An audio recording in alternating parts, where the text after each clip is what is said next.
Le foulard islamique, comédie de Hedba El-Fatmi. Acte 7. Nous sommes surpris de trouver un personnage bizarre qui s'apprête à prendre place à la barre des témoins.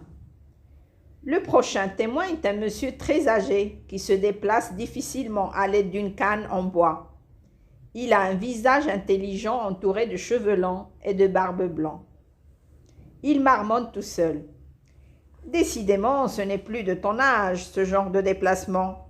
Je ne vais quand même pas me taire lors d'une affaire aussi importante. Monsieur le procureur général annonce le professeur Mathématikos Nikos. Le professeur Mathématikos Nikos le regarde longuement et lui demande « C'est vous que l'on juge aujourd'hui? Je croyais bien qu'il s'agissait d'une femme. » « Moi, je suis le procureur général. C'est la femme là-bas, l'accusée. » Et il pointe du doigt Nour.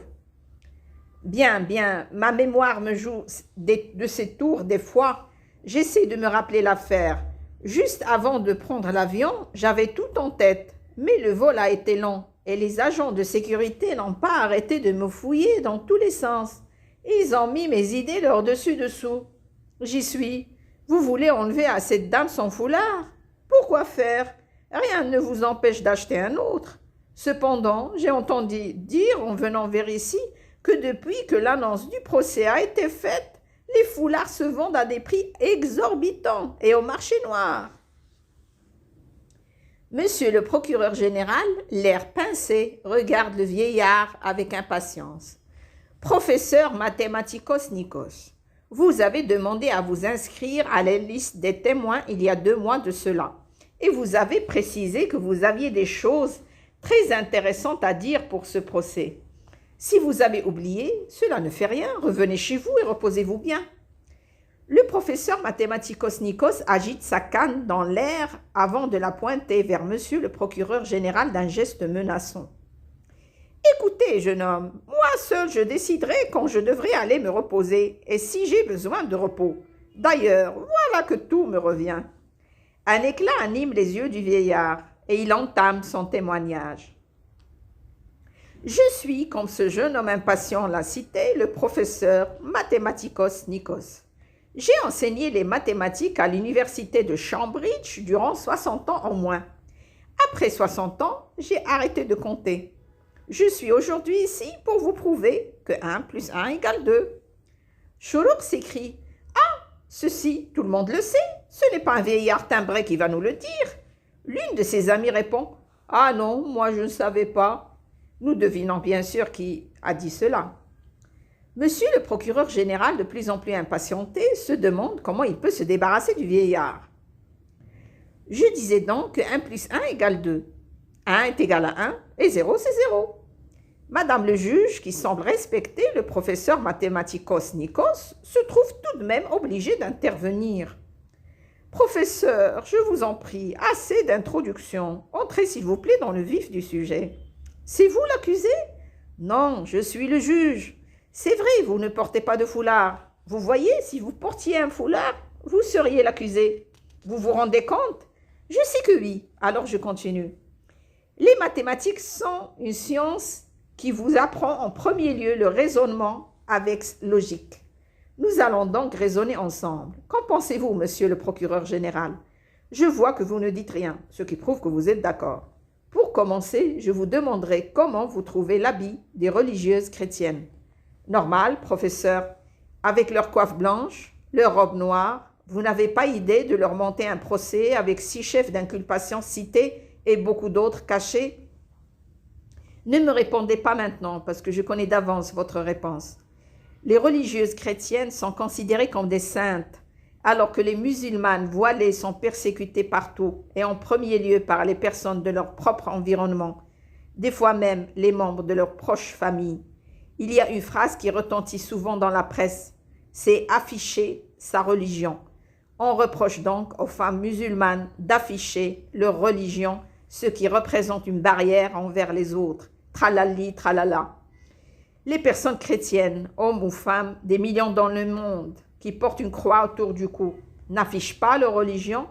Les personnes juives qui portent des bérets sur la tête n'affichent pas leur religion. Les personnes de différentes sectes qui se rasent le crâne n'affichent pas leur religion. Pourquoi aucune de ces personnes n'a subi un procès pour laisser tomber un accoutrement qu'elle a choisi librement de porter? Professeur Mathématikos Nikos, je ne savais pas que vous étiez musulman. Qui a dit que je le suis? Je suis professeur de mathématiques. 1 plus 1 égale 2. 1 est égal à 1. Et en ce moment, l'humanité est en train de tendre vers 0. Dans une époque où les nudistes ont le droit de défiler dans certaines capitales, il y a des femmes voilées qui sont obligées de rester cachées dans leur maison. Les filles de joie ont actuellement leur propre syndicat et jouissent pleinement de leurs droits, alors que beaucoup de femmes voilées n'arrivent pas à trouver un travail ni à se faire soigner dans les hôpitaux dans certains de vos pays. Le professeur Mathématikos Nikos regarde l'accusé avec des yeux attendris et lui demande: « Comment vous vous appelez, mon enfant ?»« Nour, professeur Mathématikos Nikos. Avant d'en arriver là, à vivre ce procès, vous avez sûrement eu beaucoup de démêlés avec les autres, ceux qui ne savent pas que 1 plus 1 est égal à 2. Parlez-nous un peu, mon enfant, de quelques situations. » Nour enchaîne. « Lorsque j'étais étudiante en médecine, le professeur d'anatomie appelait notre table la table des foulards. Lorsque j'ai été musulmane française, le ministre de l'Intérieur a voulu montrer mes oreilles sur les photos de la carte d'identité nationale.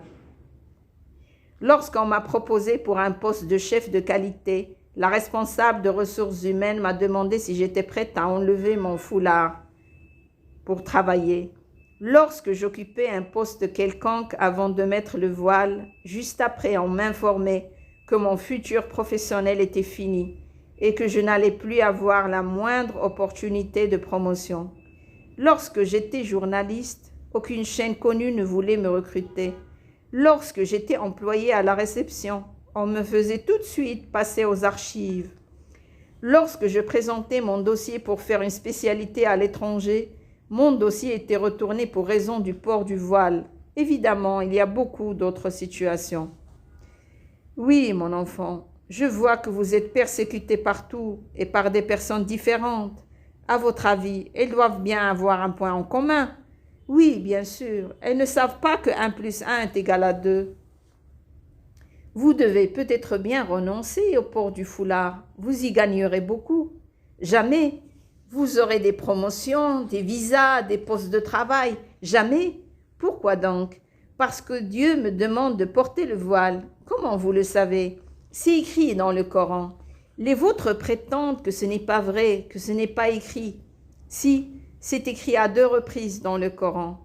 Dans le verset 31 de Sourate An-Nur, la lumière que voici, et dit aux croyantes qu'elles baissent leur regard et qu'elles gardent leur chasteté et qu'elles ne montrent de leur parure que ce qui en paraît et qu'elles rabattent leur voile sur leur poitrine et qu'elles ne montrent leur parure qu'à leur mari ou à leur père ou au père de leur mari ou à leur fils ou au fils de leur mari ou à leur frère ou au fils de leur frère ou au fils de leur sœur ou à leur compagne ou aux esclaves que leurs mains possèdent ou aux domestiques mâles qui n'ont pas le désir ou aux garçons qui n'ont pas encore puissance sur les parties cachées des femmes et qu'elles ne fassent pas sonner leurs pieds de façon que l'on sache que leur parure ce qu'elles cachent. Et repentez-vous devant Dieu, ô croyants, peut-être serez-vous gagnants. Puis, dans le verset 59 de Sourate Al-Ahzab, les coalisés que voici, ô le prophète, dis à tes épouses et à tes filles et aux femmes des croyants de ramener sur elles leur grand voile, elles en seront plus vite reconnues et exemptes de peine. Et Dieu reste pardonneur, miséricordieux. Amen. Traduction de M. Mohamed Hamidullah. Vous obéissez donc à de profondes convictions religieuses, mon enfant? Oui, professeur Mathématikos Nikos, mais vous êtes harcelé partout. Qu'allez-vous y gagner? Tout. Le paradis, le Firdaus, les jardins de l'Éden. Vous êtes bien convaincu de tout cela, mon enfant? Oui, mais j'aimerais une chose, professeur Mathématikos Nikos. Laquelle? Dites-moi. Vous rencontrez là-bas au paradis. Les yeux du professeur se remplissent de larmes alors qu'il lui répond. C'est possible? Oui, professeur, vous n'avez qu'à vous convertir. Devenez musulman. Mon enfant, je suis trop vieux pour prendre ce genre de décision. Raison de plus, je suis venu de si loin pour essayer de vous sauver et c'est vous qui voulez me sauver. Promettez-moi. Non, mon enfant, pas de promesse. Si, professeur Mathématikos Nikos, une seule promesse. Voyons toujours. Cherchez la vérité sérieusement. Lisez le Coran vous-même et ne vous contentez pas de ce qu'on peut vous raconter. Lisez la profession prophétique. Pourquoi vous insistez? Parce que je vous apprécie, vous et tous vos semblables, qui ne se laissent pas aveugler par les préjugés sociaux, religieux ou ethniques, parce que vous croyez fermement que 1 plus 1 est égal à 2 et moi aussi.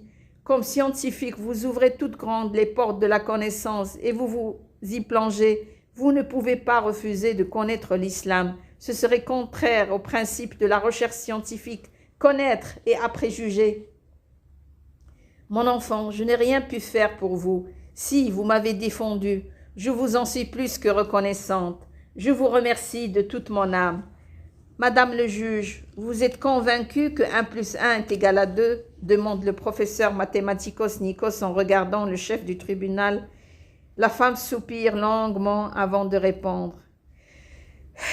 Qu'importe, professeur, qu'importe. Le professeur Mathématikos Nikos ignore complètement monsieur le procureur général, à qui il ne daigne agresser aucune parole, alors qu'il descend péniblement de la barre de témoin. Il appuie sur sa canne et regarde une dernière fois Nour, à qui il fait un clin d'œil malicieux. Évidemment, il y a des pauses. Évidemment, les séances se reportent ultérieurement.